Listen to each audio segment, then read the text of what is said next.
স্বাগতম জনাইছোঁ মোৰ অন্য এটা ভিডিঅ'লৈ। আজি মই আপোনালোকৰ বাবে লৈ আহিছোঁ বিলাহী দি বনোৱা মাছৰ আঞ্জা।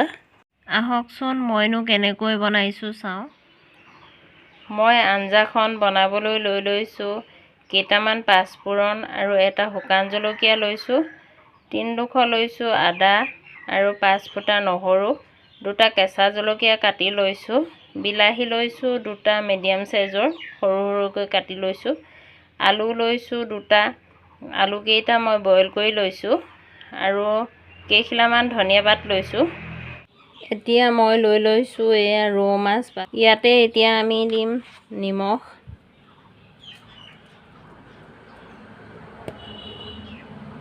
আৰু দিছোঁ হালধি।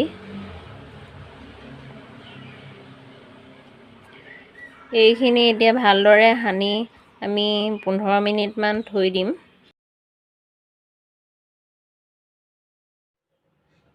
কেৰাহীখন পাতি মই তেলখিনি গৰম হ'বলৈ দিলোঁ আৰু ইয়াতে দি দিম এতিয়া মাছ কেইপিচ।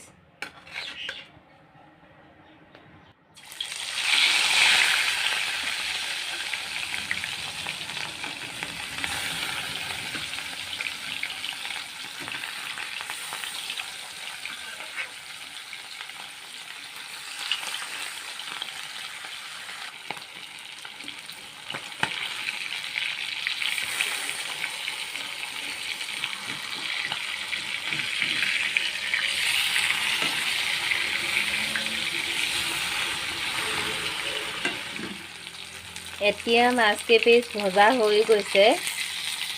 মাছ কেইপিচ মই এতিয়া প্লেট এখনলৈ থৈ ল'ম।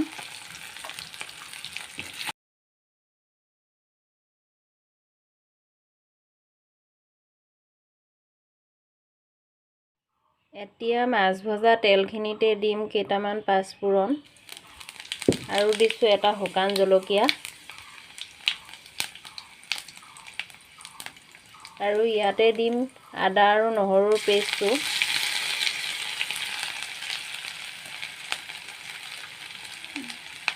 গেছটো একেবাৰে লো কৰি ৰাখিব।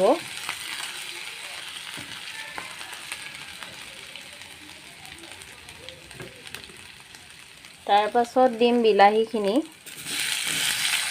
কাটি থোৱা বিলাহীখিনি দিছোঁ।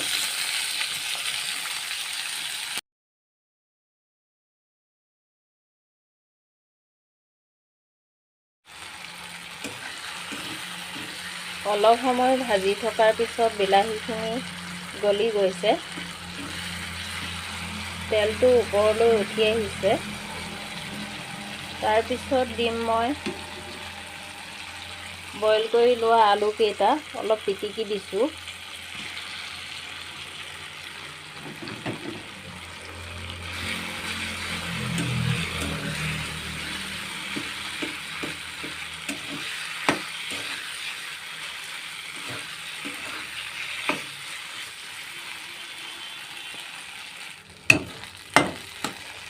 তাৰ পাছত ইয়াতে দিম কেঁচা জলকীয়া কেইটা।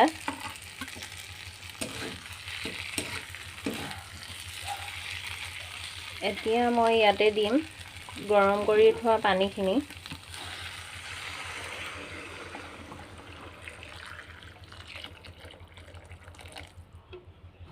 এতিয়া আঞ্জাখিনি উতলিবলৈ ধৰিছে। ইয়াতে দিম এতিয়া মই নিমখ আপোনালোকে সোৱাদ অনুযায়ী দিব, আৰু দিছোঁ হালধি আপোনালোকে জোখমতে দিব।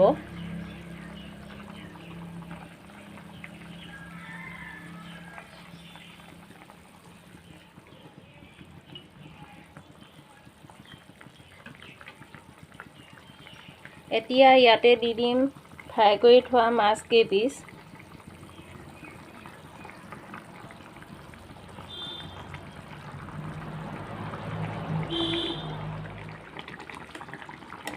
আঞ্জাখিনি মই 15-20 মিনিটমান এনেকৈ উতলি থাকিবলৈ দিলোঁ, আৰু ৰংটো কিমান ধুনীয়া হৈছে দেখিছেনে? এইখিনি এতিয়া হৈ গৈছে। আমি গেছটো এতিয়া অফ কৰি দিম,